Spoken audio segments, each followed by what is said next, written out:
कि khubor ka Batesi TV. Lawan Rashaphi taka Frank Motors. Booking open for the new Nexon. Visit Frank Motors or call 7045207973. Ka Sorkar Jilla ka jinyalang jong ka kunhun Menteri Sorkar kala shimya karai ban Pyndam no ya ka Meghalaya Task Force Act 1974. Habaya keren bat kilat pathai kubor, Menteri rangba ka Jilla Konrad kongkal sangma. Ula ong baya kene ka act la thau hau senem khat kandai spa hinyo pusau. Nrei. Kat kum ka jingya jong ka por kene ka Task Force kala kalalong ka bomtere kamshu.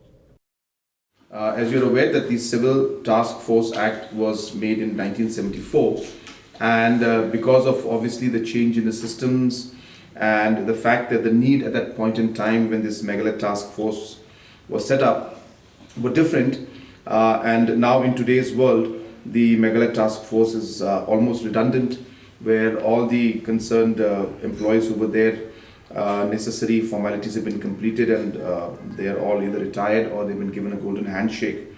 And so therefore the Meghalaya Task Force Act in itself is actually now redundant.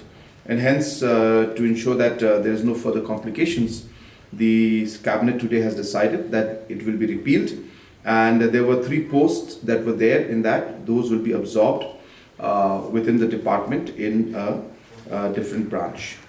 And so this particular act, the repeal act, will be brought in the next assembly session.